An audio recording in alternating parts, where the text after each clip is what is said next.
Okay, so we were talking about music today. I'm the worst DJ, hands down, worst DJ of all time. Yes, not good at all. Sorry, Coach Wes. And we were talking about, because I grew up in an era with like the Josh Everetts, where it was like, if you need music to motivate you, then like get out.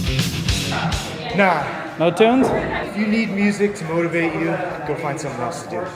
And it was like kind of a cool thing to work out without music going, right? And it was seen as like, no, I'm here to work, I have a purpose. And if there was music on in the background, it was on the background, that's fine. Tell me about, like, for you, like music and how it motivates you during a workout.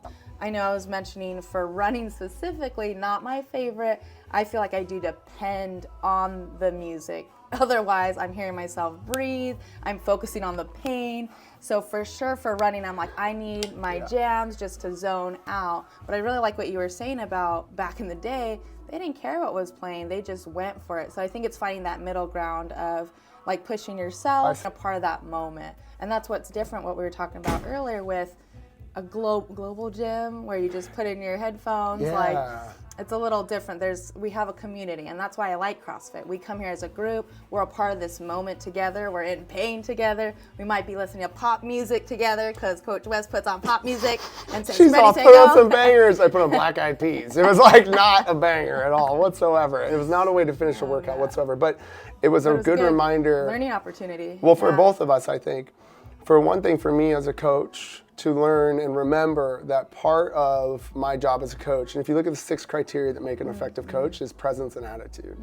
Presence and attitude is what brings people into the gym. Presence and attitude is what keeps you coming back to the gym. Presence and attitude is what makes you excited to get to the gym.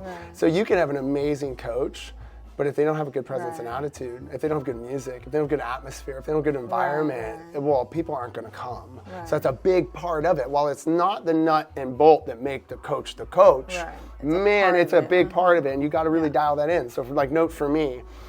And then note for athlete as well, extrinsic motivators matter to me. I need this music to be able to go. And you use such a good reference that I want to go back to with running.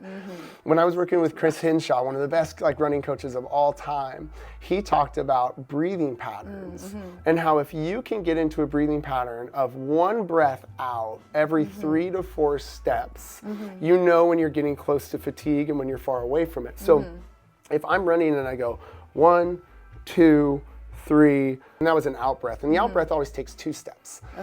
And then I breathe back in.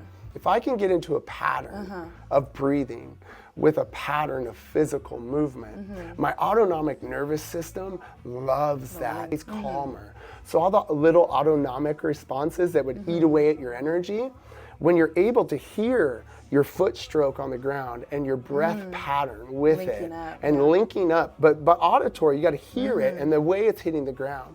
Then you can also add in how heavy your feet are hitting the ground.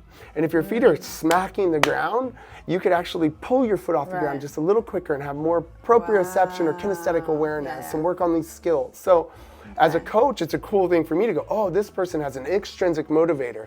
That tells me they're probably not, or they're so good that they're focused on those things so much, or they're not. They're just running and they're not thinking about that. And I get excited because I go, wow, we have so much room to make progress and grow. But the conversation needs to happen first between the athlete and the coach about, oh, great, so music isn't a motivator for you. I'm going to make sure I use that as a powerful tool for myself to both use it when necessary to push my athlete and to pull it away when necessary to get my athlete to be more focused. To push themselves, Well, not necessarily to push yourself. That's what I want to be careful with here, is that you don't feel like it's me saying, it helps you go harder, because that's not what I'm saying. It will, in certain times, help you go harder. When you've developed the confidence through the experiences, the time under tension, then you can be like, okay, I can add music to this. Use the music as an extrinsic motivator to even go harder. To keep going. To go harder. But when we take the music away, or we add quieter music, or we just don't care about the music, it allows us to focus on the thing that's actually driving our results, which is Right. intensity, which is Right. technique. Those two things right. combined. So if I could focus more on my technique when I'm going through it, and music could be, hey Jason, music could be something that kind of takes us away from that focus Right, a little right. bit, right? Yeah. But if we're able to focus through the middle a little bit more and hear our coach's cues, or if we're able to hear our feet hitting the ground Yeah. or how hard, or our breath going out and in and stuff like that, we're able to work on the foundation of the movement. So I don't think that music is negative whatsoever, and that it shouldn't be, or should be, Right. and that you should be able to work out without it, or you shouldn't. It's not that. It's going, oh, I have this thing. Let's explore it. Right. What kind of music do you like to listen to?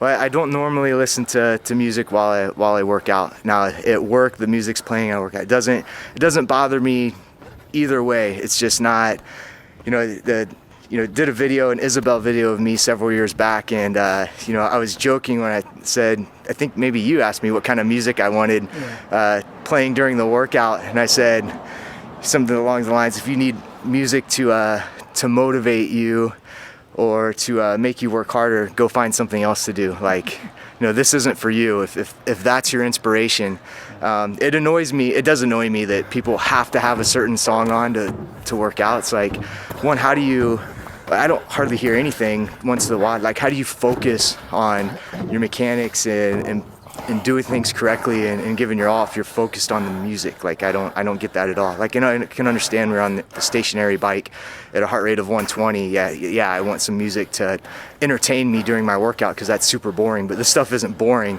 It requires a lot of focus. Like, that stuff's just a distraction. So it doesn't matter to me if it's playing or not playing. Like, it's not even part of my consciousness during the workout.